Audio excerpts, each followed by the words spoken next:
Welcome aboard the Pilot Money Guys podcast, where our mission is to help professional pilots build and protect wealth on their journey to financial freedom. This podcast is brought to you by Leading Edge Financial Planning. Welcome, everyone. Welcome to Pilot Money Guys. I'm your host, Charlie Mattingly. We have Andy Christopher, the guy with two names, and Lisa Bulldog Rosenthal is with us today. So special guest, and we appreciate you all being here for this end of year, beginning of year discussion about all the epiphanies, revelations, all the amazing things we've done, you all have done, we've seen and learned in 2025. I'm excited about it. We're going to have some good nuggets to share. And if nothing else, it'll be a little bit entertaining as well, right? Yeah. So, yeah. All right. We're it's excited. It's been a full year. I know. It's been exciting. But we appreciate our Pilot Tribe audience. Thank you for sharing the podcast. Thank you for the feedback. We've been traveling to some conferences lately, Lisa and Andy, and we've met a lot of the people that have listened to our podcast and gotten some feedback. So we appreciate that. And we look forward to more of that. So feel free to reach out, make comments, give us a rating and review. We really appreciate it. Also share the content with someone if you think it could be useful. Like my old barber when I was a kid. If you like our service, tell someone else. If you don't like it, tell us. Our hope is to bring value, to make financial concepts a little simpler, and even sometimes talk like we're going to do today about some seemingly non-financial things, although everything in our life we know is interrelated, interwoven with our finances, right? The things that we want to do. The stock market, the money, the savings, the 401k, it's not all about that. It's about what that can do for us, right? The things we want to do in retirement in our lives. So we'll talk about that today. All right. You know, what we put together today is I think we have the biggest lessons we've learned from 2025. Looking back, all the articles we've written and read and podcasts and guests that we've interviewed, we learned a lot from our clients. I mean, it's amazing. We have some very impressive clients and things that they have done. And it is, of course, it's a pleasure to work with people that have such high values and things. But one of the first things we're going to talk about is from our own Andy Christopher. And I've titled this one, Putting First Things First, because you had the privilege to serve the Navy, serve our country. We thank you for your service. And you had the privilege of getting on a boat, last about a year ago for about 10 months? This time last year. Yeah. Your son December 27th. Oh, wow. Yeah. So almost exactly a year. Your son was 3 then. And right? Is that right? Yeah. And a year later-ish, you get back and your son doesn't know who you are. He doesn't like you. You're getting in the way of his relationship with his mother. That's right. Yeah. Yeah. So yeah, he turned 4 in June. I was deployed most of 2025 and got back in September. Yeah. Which is crazy. It is. Yeah. So you and I kind of talked about it a little bit, and it's like, man, that's a large portion of your son's life. Time gets away. Sometimes you don't have a choice. Like we work, a lot of our audience, of course, are airline people, and they've been military people. Like Lisa, you and Shane were gone a lot, or Shane was gone, I should say, on deployments. But you don't have a choice sometimes. And so how do we handle that? How do we, as Stephen Covey says, put first things first? Andy, any thoughts or any revelations from your experience? Yeah, I think it's for me, it's like you can be present but not present at the same time. And so just trying to be more intentional with time spent with family, trying to think about, on the weekends, like what's one fun thing I can do with my son, Jameson, and my family that's, not work or not anything else, and just try and be in the moment and be present. And yeah, you're right. Definitely being gone for 9 months it's different for sure. So that definitely puts things in perspective of kind of not missing those things. He was talking way more when I got back. He was taller, so it was kind of cool to see that. Fortunately, we had really good internet on deployment, so good FaceTime, but certainly never replaces the real thing. Yeah, I love what you said there. You can be present without being present. Yeah.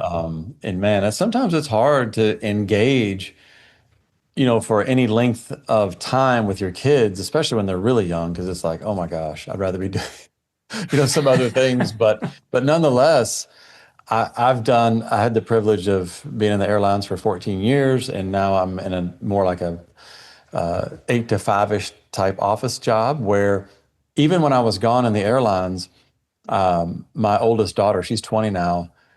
I was gone about 4 days a week, but when I was home, we spent hours together, uninterrupted time, and it was really good. And I don't know that I get that kind of time right now, even though I'm home a lot more. But Lisa, what do you think? Well, I was thinking about Andy's experience and sort of the patience and grace that goes along with that as well. When you come back from an absence and you want to reinvest and you want to reignite those relationships, especially speaking from a military's family experience, but I see it still even with my husband with the airlines. But to be the person returning into that space and also knowing that you have to kind of wait it out and let them, right? Let your children kind of come around on their terms when they're ready to let you back in. And that's hard. I've watched my husband go through that. And I'm sure, Andy, you probably experienced some of that. And it's, again, it makes the missing them in their absence all the more precious when you get it back. Mm-hmm. Yeah. My son has sent me on a lot of errands. Dad can go to the grocery store like that. Get out. That hurts, dude. Oh, that's good. That's brutal. Smart kid. Right. Oh, they can't Trying not to let them crush your soul at the same time, not overlove them. God, that hurts so bad. I don't like you either, kid. Is that what you said? Yeah, totally. Yeah, parenting 101. Don't do that. Do not follow my parenting advice. Well, in honor of this title, number one here, putting first things first, Stephen Covey, in his book, 7 Habits of Highly Effective People, he kind of divides this. And to me, y'all, this is incredibly difficult, but he divides this into 4 quadrants. Quadrant 1 is urgent and important deadlines, crisis kinds of things. Quadrant 2, not urgent, but important. And that's probably where family comes in most of the time. And then you have this quadrant 3, urgent but not important, distractions, deadlines, you get rid of those things. And then you finally have the not urgent, not important, obviously eliminate those altogether. But man, the not urgent but important quadrant is the one that, for me, falls to the bottom of the list, which is oftentimes family. But what any techniques that you all have now, some practical things as far as, because Andy, like you mentioned, systems, habits, how do we prioritize this? How do we set ourselves up for success here when it's sometimes so hard to do? Yeah, I think I can fall into the everything is urgent bucket. Like if it's urgent, everything is, everything is urgent, right? So I got to do everything now. And so that can force you to miss the things that are more important. And so that it's like, just have a system of I can get that done, right? I can take care of that. I can put it on a to-do list, put it on the calendar, and that allows you to prioritize appropriately, maybe is the best way to put that. Yeah, absolutely. I'm equally as guilty because the satisfaction of a list completed is, that's a real driver. That's a real motivator for me. Yet as soon as something gets completed, something new, right? It's all urgent. It's all important. And the cycle just is incessant. So we talk at our house. I tell my family, if it's not on the calendar, it doesn't exist. Yeah. And so we're really good about scheduling, obviously, kids' activities, work things. But maybe this is a New Year's resolution, is being more intentional about scheduling, kind of being present, right? Scheduling time together for games or traditions or a family meal, or because it gets past us really quickly because everything feels important and everything feels urgent, and you tend to put yourself last. I love that scheduling, and that's been maybe a New Year's resolution for me too, scheduling things throughout the year, because time goes by so fast. You will miss it. It'll get to the end of the year and you might be one right now that's going, man, 2025 went by so fast and we didn't take advantage of things that we could have, with kids and they're growing up. Somebody said one time, my kids are in high school. We have exactly, 5 summers left. I mean, you think of it that way. and you start that countdown, it gives you a little more sense of urgency. So scheduling those times and being intentional and getting ahead of that stuff, and keeping first things first, like your family and your kids. If those things go away, then the business is secondary, obviously, or jobs or careers or whatever it might be. Oh, I was just going to add to that I think especially for our listeners that have a military in their background. It's one thing Shane and I have discussed recently, my husband and I have discussed, that now that he's no longer in the military and we've stayed in our home maybe 8 years now, which far exceeds the length of time I've lived anywhere. We've lost those time stamps. And when you're moving all the time, you can look back on there's incentive to do more, achieve more, make more friends, right? Because there's a deadline. Like, all right, we got 18 months, let's go. And now that those deadlines are behind us, it's been really kind of scary how quickly time slips by. And so that's sort of our system that we didn't realize that we were benefiting from. And now that system has fallen away with retirement. So I wrote that down in one of my notes that said, what's a personal timestamp that I want to have like this year or next year, and have those markers in time that we lose without being vagabonds and moving, because it's amazing how quickly it slips right on by. Yeah.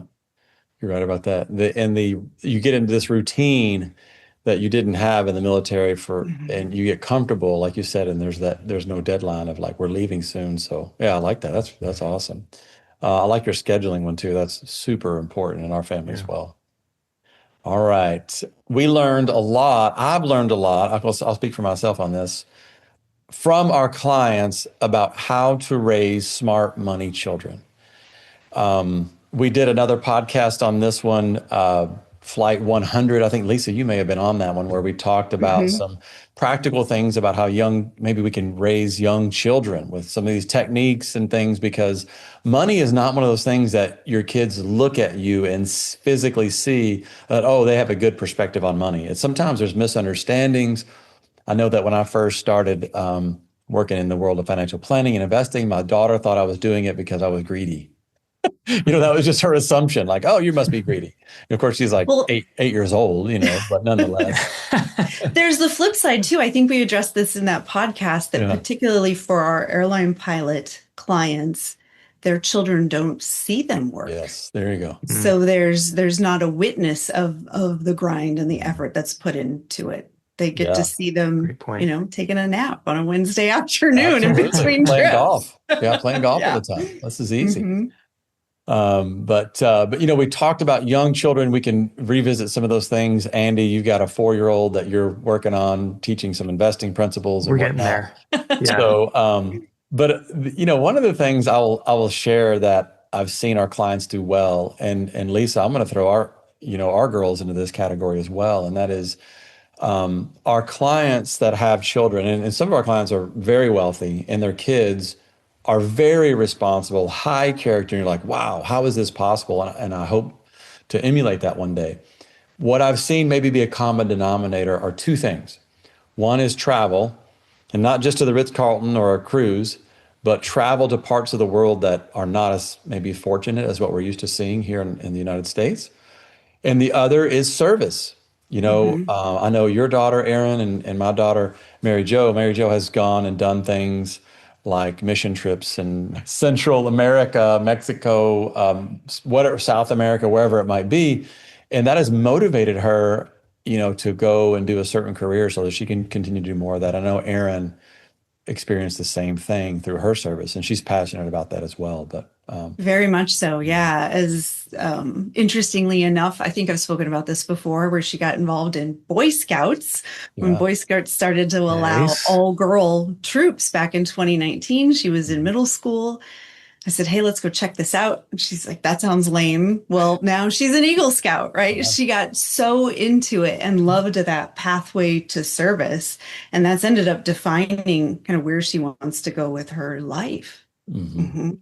Yeah, huge impact. Again, travel to places that are not always the most comfortable, but get your children exposure is life changing. And we've seen that in our clients and them doing that. One of the things, I was talking to a police officer at the gym the other day, and there's a Christmas program called Cops for Kids, I think. I don't know if you'll have that in your towns or whatever, but they basically get $200 and they take a child with them, and they get to go buy them stuff. I'm not sure exactly the mechanics of the program, but this guy, my friend, he's a police officer. He took his kids with him. And he said from the first time he did that, they love it. And his kids are young, they're middle school kids, and so they get to see what it feels like to help someone that's less fortunate, and that is amazing perspective for kids, and helps raise smart money kids as well. We had something similar where they do, and I think they refer to it as an angel tree at church. And when the kids were little, they would help pick the tags off of the tree of the presents that the recipient family was looking for.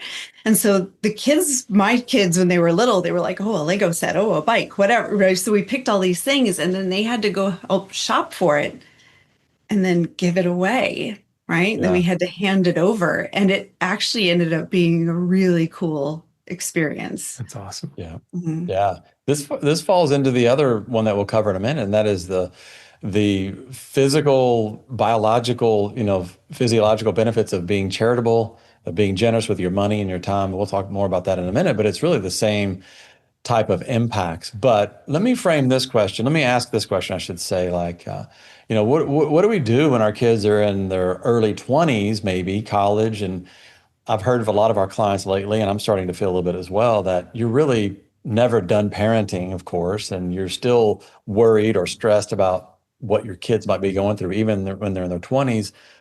What are some things to think about how we can help our kids then? And I think that's a much more, clearly the foundation has probably been laid, but they're still going to go through some hard times. How do we help them? How do we think about that? Any thoughts on that? I can just say, I can speak to it. It's a really interesting dynamic now that we've transitioned to this stage in our life. Our daughter's 20, she's a sophomore in college, very cognizant of what our family's financial circumstances are. And there are things that she needs, and we make her buy them. And she knows full well that we could afford to do it for her. And she's amazing. We got so lucky. We have this wonderful kid where she would never say, like, why are you being so greedy? Why won't you? But she doesn't say that at all. But it is a very interesting dynamic. And it's a hard line. You got to figure out where it is, right? How much do we make her kind of figure it out and save and grind and hurt a little bit, maybe, and do without, even though we know we can swoop in and save her, but to have that self-restraint and the discipline to help teach her. We have a lot of conversations. In fact, she bought me something for Christmas that was beautiful and generous. And then so the shoe was almost on the other foot. Like, this is amazing, but I can't enjoy it because I know you spent more on it than I would like you to have. So we have we have pretty regular money conversations one way or the other on what's appropriate. What do we think is going to be a good lesson? And so far she's been really receptive, but it's difficult. It's a delicate dance. It's a tough one. It's really tough to see your adult children suffer a little bit, like you said. And some of that, suffering when they're 8 and they can't get the candy is one thing, but suffering when they're 20 something, maybe early in their career, not just because of irresponsible decisions, but just it's hard, right? How much do you let them suffer? And when do you come to the rescue? Well, I think those are things that I see our clients grapple with a lot. And those are really hard because we need to be able to rescue ourselves from these things to build confidence as young adults. Mm-hmm. And if we're not allowed to rescue ourselves, I think it can be, instead of helpful, it could be hurtful. I know I'm pressing into very personal territory here because it's unique, for every family. Yeah. Man, I think these are really tough decisions that we're seeing our clients have to make and go through. So I'm taking notes with my, I got a 4-year-old. I'm not there yet. You got an ATM machine for Christmas, a little fake one. Does money just fly out like anytime he wants 100%. Yeah. You just hit they even like to put a code in. It's 4 zeros. I'm like, all right, we obviously have to work on cybersecurity as well. Like we have so many. And my wife's like, teach him about money. I'm like, he doesn't know how to count. I'm like, we got a lot of other things to work through. That's it. That's it. Yeah. Yeah. You know, That's Take the that, modern so. day version of there's checks in the checkbook. There must For be sure. money, right? yeah, yeah. Yeah. Where's that tree that's got the money Yeah. on the branches? Yeah. But you know, just for the people with young kids out there, I mean, I was my wife thought I was a little demented because I would like, oh, this is an opportunity for them to suffer. You know, I mean, that sounds terrible, but like I would rather them as a 4 or 5, 8-year-old, whatever, to go, no, I'm sorry, you didn't do your chores and in this, I know this is really hard, but man, would you rather have that at 10 versus somebody at 25 really suffering? The problems just get so much more complex, obviously. But anyway, so I know I was a little demented, kind of like you, Andy, with the ATM machine, and it's a little extreme, but Well, like you said, Charlie, too, there's a lot of right answers, right? Depending on your family dynamic. Mhm. And I think I would end out this section of our conversation of just saying communicate. I mean, that has been worth more than anything to us. Communicate with our kids, or even telling them, hey, we're not exactly sure how we're going to proceed here. We're going to figure this out together. Absolutely. But yeah, we've found that to be eased, and it eliminated hard feelings. Yeah. And we've let them know, we're trying to figure out how to best teach you this as well. Let's work collaboratively on a solution. Yeah, Mhm. That's good. That's good. I will confess, I gave my 20-year-old daughter the book, The Psychology of Money, for Christmas. Nice. Love it. She was Nice. not excited about that. And I said, hold on, let me explain. I know you're reading multiple hours every day right now. This is the last thing you want to read, but this summer, this is a great foundation. And I'm serious when I said that. I'm not joking. But I gave her some other stuff too. But anyway, I do think that we don't read as much as we used to. We think we can go to YouTube and find good information. It's out there, but it's really hard to discern what's good, what's not. And it's very short. It's very chopped up. You know what I mean? And I still believe, maybe I'm old school, that you need to read some really foundational, solid books to be able to discern the rest of your life what's good information and what's not. Am I alone on that? That is such a good one too. It's easy to read. It's really clear principles. It's a great guide. It is a great one. Yeah. Okay. Am I old school? Or is that still a reasonable thing to do, to read books? I gave my children so. books for Christmas. Good. Yeah. Absolutely. All right. Excellent. Here's what we've learned this year. Maybe not just this year, but transitioning to retirement is hard. We got to see this. Well, a fascinating time was 2020 when a lot of the airlines offered these early out programs. I took one, but I wasn't fully retiring, so I was a little bit in a unique situation. But a lot of our clients analyzed, should I retire? And again, psychologists will say this is a 5-year process. 5 years to mentally prepare for retirement. And a lot of pilots were doing it in a matter of 5 weeks in the summer of 2020. They had no other choice, right?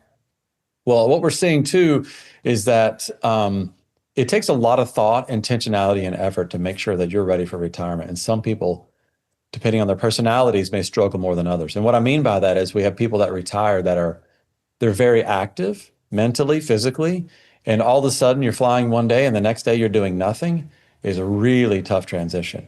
But what I will say, and I'll give a reference here real quick, and then I'll let you all pile on, but a great YouTube video, TED Talk by Dr. Riley Moynes. I think that's how you pronounce his last name. We'll put a link in the show notes to all these references, by the way. But his last name is spelled Moynes. He did the 4 stages of retirement. I'll just read them off really quickly because they say a lot, just the titles. But vacation is your first year. Do whatever the heck you want. You're vacationing, you're golfing. It's great. It's wonderful. He articulates very well that at the end of that year, you're going to be like, okay, now what? In the second year, you start to go into what he calls loss and lost. You've lost your routine. You've lost your identity. You may not have the relationships that you had before while you were working. And you've lost some purpose, and he even says loss of power. And so that leads to things like divorce, depression, decline. I mean, it sounds a little bit dark, you all, but we've seen seen, it. Yeah. we've seen it where, man, it's tough for a lot of people, and you really need to take it seriously, be intentional about it. The third phase is trial and error. How can I make my life meaningful again? How can I contribute? And finally, if you make it to the fourth phase, then you get to reinvent. He calls it reinvent and rewire. And you've answered these tough questions of what is my purpose? What is my mission? And he says it almost always involves service to others. So that seems to be, a theme as well. So it's not easy.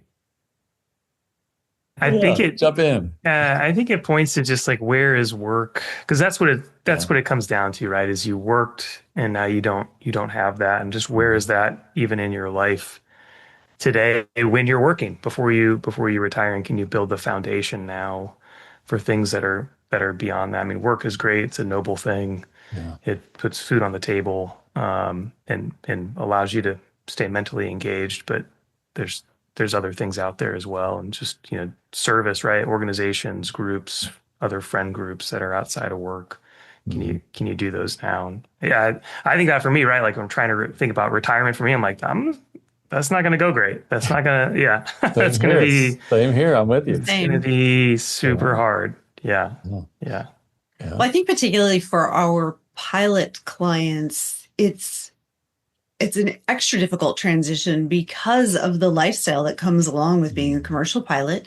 You are gone.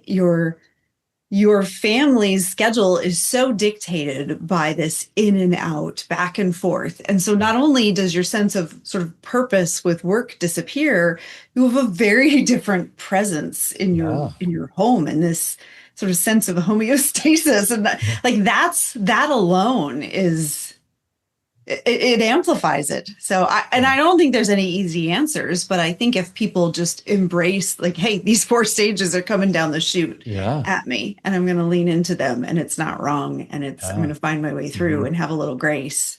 There you go. Yeah. Don't be oblivious to it, and at least give it some credit as far as how serious it can be, and how much it can impact your life. But Andy, I think what you're saying too is, like, your job cannot be your identity. And that's an easy thing, I think, for us to do. I'm speaking to myself for sure, that you tend to wrap that identity up, with, I'm a pilot, or I'm a financial advisor. That's not one you go and brag about all the time, but nonetheless, being an airline pilot sounds pretty cool, right? Or a fighter pilot, or whatever you may have done.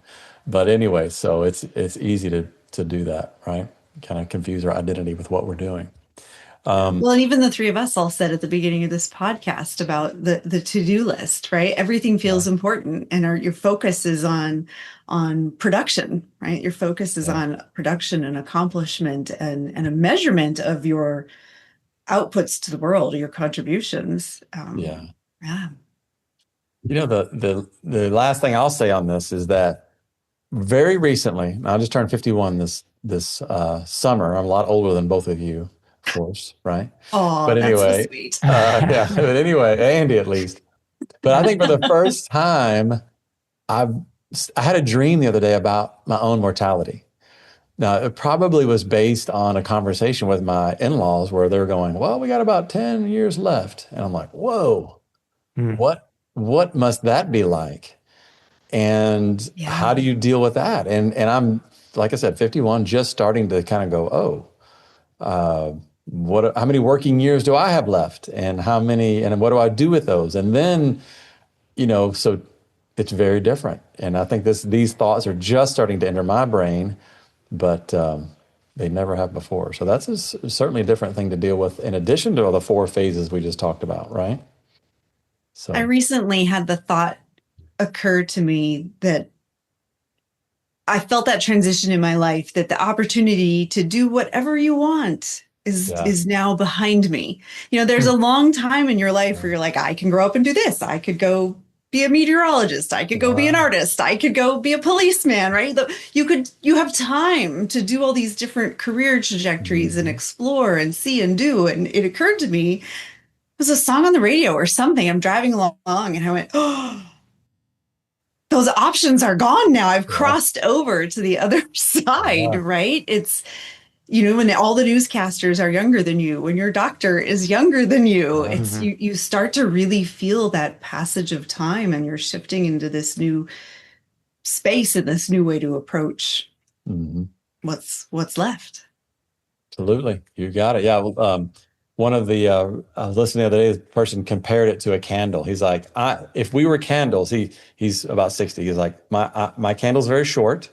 My son or daughter's candle is very long. I'm going to pass on to them, and focus on this next generation. Again, back into the service thing of just using that age to pour into the others may provide the purpose and the, help deal with these thoughts of like our limited, lifespan, which is weird. Maybe give you peace of mind as you sit with your parents as you're getting closer to the end, when you're talking in 10 years, not 20. To go into that phase peacefully and, All right, Andy, thanks for letting us go down that road a little bit, Andy. I know you. He's like, what are you talking about? Andy, you're going to have to take care of both of us in our old age. Yeah. I was just going to say, it's like there's exercise where you write your own obituary. Like that's, like. Okay.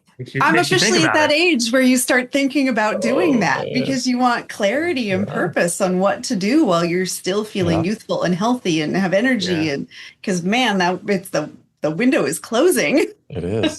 Time goes by fast. Yeah. All right. So just for sake of, not getting too dark, we got to move on to the next one. Yeah. We've learned that it literally pays to be generous. Time, money, every study, just go Google right now. Does money make you happy? And the response will be, we'll put a couple of TED Talks in there, but the response will be a couple of TED Talks, one by Michael Norton, that was done a long time ago. Can money buy happiness? Big picture, the answer is yes. If you give it away the right way. Elizabeth Dunn did a TED Talk recently talking about how to give money away. Lisa, you talked earlier about, before we got on, started recording that, you've started small by rounding up, by donating to things. And Elizabeth Dunn in the TED Talk will go on to say, you get more satisfaction when you can kind of see firsthand some of these benefits. That's not always possible. Like if you give to, St. Jude's, you may not get to interact. But if you could, just think how much more powerful that would be and how much more impactful. But nonetheless, every study shows being charitable with your finances, charitable with your time, leads to better health benefits. It leads to increased happiness. Both giving money and giving time have been found to enhance well-being, with both types of pro-social behaviors acting as important predictors of happiness. I mean, it's pretty amazing. So, Andy, if you give your money to me, I think you will be more happy. That's what it sounds like. Yeah, that's what. Yeah. But why don't we do this more? Good question.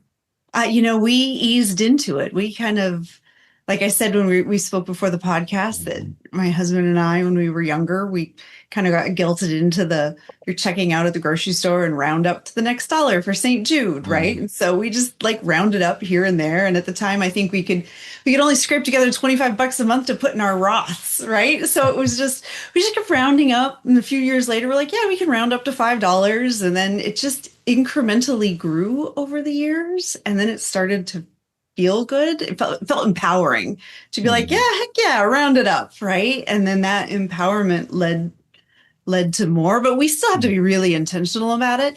Anybody that's heard me on here before knows that I budgeter is the wrong word, but I track our spending. I track our spending, and we talk about our spending goals. And so for the last many years, I'd say the last 10 years, we've been very intentional about building it into our plan.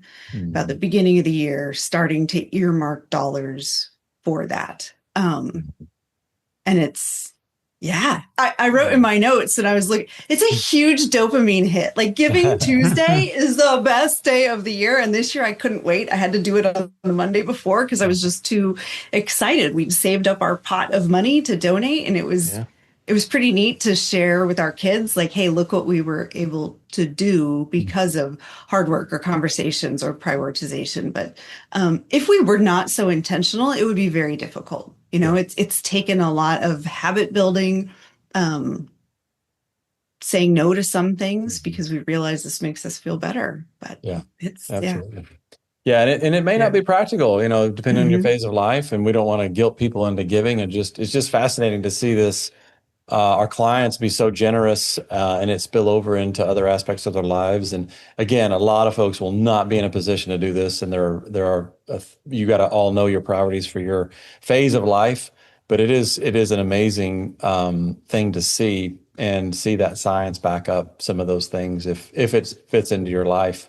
By the way, there's a little bit of a tax advantage as well, right? So Andy, I always tell people, I'm like, hey, look, if you want to stick it to the man, you give $1 away, you're going to get 25 cents back. That means you really only gave 75 cents. The government gave 25. Yeah.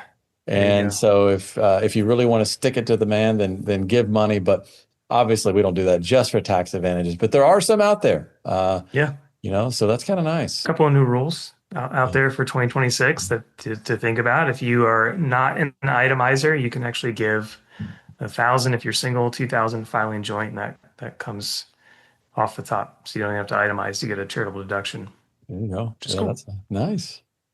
Absolutely. I was just going to add on to this that it talks about it in the psychology of money. We talked about it a lot as a team, and that mindset of generosity, gratitude.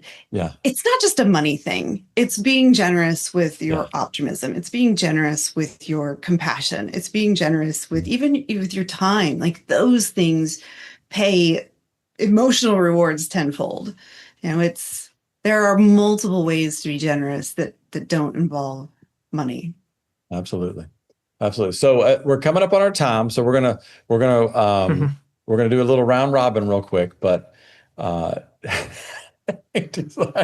Lord, are there any things that you would highlight this past year? Any things from that you've learned from clients, or any good books, podcasts that you all would like to revisit with our pilot tribe before we wrap it up today?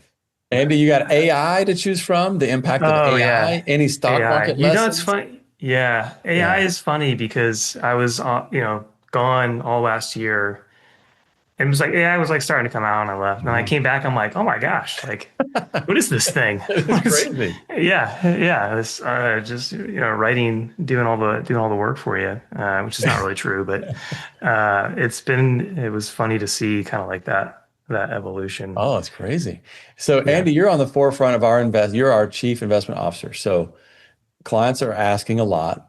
Is AI going to be able to select a portfolio? What do you think? Maybe, it's an interesting question. I mean, AI will select a portfolio just like it can do anything. Will it be a good portfolio is the question. And that's, I don't think so, right? Because it's like the ability to outperform the market or to have that kind of insight. I have a feeling that's not going to change with AI. So AI will give you investment choices. Yeah, and we've had this ability for a long time.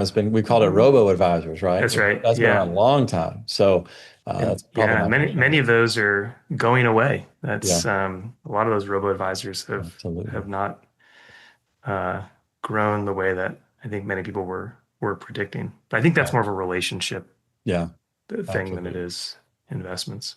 Yeah, Lisa, you're an AI power user. I mean, it's pretty phenomenal. Vacations, car buying. I'll put on here, can it do my laundry? But I don't think we're there yet. I use it a lot. I use it, truthfully, I use it mostly to check for tone in my emails. There's a reason my moniker is Bulldog. So I please make sure this sounds friendly and polite and encouraging or collaborative. But no, I found it to be super useful for evaluating contracts, business documents. I'll throw it in there and say, give me a bulleted list of the key takeaways. And is there anything in here that's out of norm for an industry standard or any? It's fabulous. So I read through all the fine print, and then that reiterates it to me. And it's been it's been time saving, it's been confidence building, it's been, yeah. I think it's more Yeah, powerful. sometime. Yeah. Yeah. Well, I think it's more powerful than we think. I mean, I was looking at a vacation the other day. I was like, okay, help me plan a vacation for, early 50s people, early 50s. And, that's about all, in the US. And then it came back. It was like, well, tell us, what do you like to do? And how much money? I was like, wow, this is incredible. You could be so specific. I think it's just phenomenal. It's like, Google on steroids at this point for me. Yeah. I know I'm For still sure. learning how to use it, but it's incredible. I think people are getting to the point where they're like, oh, why are you using Google? That's old. That's But how I was first introduced to yeah, it, was to use it. If you're going to turn to Google to search something, instead yeah. turn to AI. Mhm. But one of the best side effects I think I've discovered is that it's taught me how to ask good questions Yeah. and how to be curious and uncover things that I may not have otherwise thought of. So I love that it's given me an expanded perspective. Yeah, absolutely. Mhm. Absolutely. So that I'm going to use that as a transition to one of the things that I've learned this year. And it's just some book studies that we've done in our office. Another one I'm reading, and I'll leave a reference for that in a minute, but it's about asking yourselves the right questions, and how when we internally ask questions, like you could ask this question: why is that person such a jerk? Or the question might be, I wonder what happened in that person's life to set them up for whatever. You know what I mean? So you can see how the different type of question you ask yourself might impact your own attitude, right? And so, a book I'm reading now is pretty phenomenal. It's by Mary Lee Adams. I think that's how you pronounce her name. Change Your Questions and Change Your Life. But it's pretty phenomenal. She says, with our questions, we make the world. Make your own world, of course, and it's kind of like you talked about too, Lisa, early on. Like when you get cut off in traffic, what's the question that you ask yourself? Why is this person such an asshole? Or do you Bleep. or do you ask Yeah. yourself, I wonder if this person's heading to the hospital because, Mm. you know what I mean? See how your questions can be so different. But I think it also comes from a place where earlier, I don't know, a few weeks ago, I heard somebody say, what brings you joy in life? And I know when I heard that, I was like, I have no idea. You know what I mean? Maybe I should know that answer. Or what is it that I really want? All these podcasts and books, get what you really want. I'm like, I don't really know what that is. But those are things that we need to grapple with. So that's been a big one for me. All right, very cool. Well, I think that'll wrap us up with our time today that we have. So Lisa, Andy, thanks so much for sharing, highlights of 2025. Hopefully, there's more good stuff coming for 26. I think there will be, right? We have control over some of that based on the questions that we ask ourselves. I'll tell everybody too before we wrap up, but Yeah. when I first sat down to think about what are we going to talk about on this podcast, I thought I don't have anything to report really this year. It was just so busy. Yeah. There's nothing significant. So I sat down and I actually looked back through my calendar for the last 12 months, and I made a list of all the things, like, oh, I traveled, or I participated in this, or like for me, I got on a sailing racing team, right? And I kind of forgot that was new this year because it became all encompassing. So it was such a great journey down memory lane to make me feel like, okay, I totally forgot what my New Year's resolution was, but I still had a pretty great year. I still filled it in with a lot of events that I've overlooked because we've sort of been in the grind. So it was, anyhow, instead of a resolution, maybe I would just encourage people to look back, check out your calendar. I mean, you might be surprised. I was super surprised, and It is. and I'm ending the year on a much more positive mindset. Yeah, and that's taking account for, being grateful, gratitude. We talk about that, practicing gratitude, because it's not a natural bend for most of us. We have to do what a manual override to practice that gratitude, and that gives you that positive, ability to look back and be grateful for those things. So, all right. Well, thank you all for the time today. We look forward to talking again. We hope everyone has an amazing 2026. And we look forward to talking again on more topics like this. Thank you very much. We'll talk to you soon. Hello, Pilot Podcast family. Charlie here. I just wanted to share with you something we've just recently developed. In the show notes, you're going to see the Pilot Wealth Index. We want you to check it out, give it a shot. It's a quiz, a short questionnaire that allows you to understand, are you on track? We have a lot of people that say, hey, we just want to know if we're on track. Are we where we should be at this stage of our flying career, airline career, whatever it might be? How am I doing? Am I close to my peer group? Am I behind? Am I ahead? We've developed some questions, some metrics that we think if you go through this and check it out, answer the questions, you will have a very good idea of where you stand. We developed the questions that give an indication of, are you doing the right things you need to do to be prepared for an eventual retirement, and that one that can be profitable for you. So check it out in the show notes, the Leading Edge Pilot Wealth Index. We hope you give it a shot. If you have any questions at all, reach out. Happy to help. Charlie at leadingedgeplanning.com. Again, that's Charlie at leadingedgeplanning.com. You can call or text me on my cell, 865-328-4969. Thank you very much. Thank you for listening to the Pilot Money Guys podcast. Please subscribe, rate, and review on iTunes or wherever you listen. We are grateful for your reviews because they encourage others to listen in. Visit leadingedgeplanning.com to learn more and subscribe to our newsletter. Leading Edge Financial Planning, LLC, LEFP, is a registered investment advisor. Advisory services are only offered to clients or prospective clients where LEFP and its representatives are properly licensed or exempt from licensure. For additional information, please visit our website at www.leadingedgeplanning.com. The information provided is for educational and informational purposes only and does not constitute investment advice, and it should not be relied on as such. It should not be considered a solicitation to buy or an offer to sell a security. It does not take into account any investor's particular investment objectives, strategies, tax status, or investment horizon. You should consult your attorney or tax advisor. The views expressed in this commentary are subject to change based on market and other conditions. These documents may contain certain statements that may be deemed forward-looking statements. Please note that any such statements are not guarantees of any future performance, and actual results or developments may differ materially from those projected. Any projections, market outlooks, or estimates are based upon certain assumptions and should not be construed as indicative of actual events that will occur. All information has been obtained from sources believed to be reliable, but its accuracy is not guaranteed. There is no representation or warranty as to the current accuracy, reliability, or completeness of, nor liability for, decisions based on such information, and it should not be relied on as such.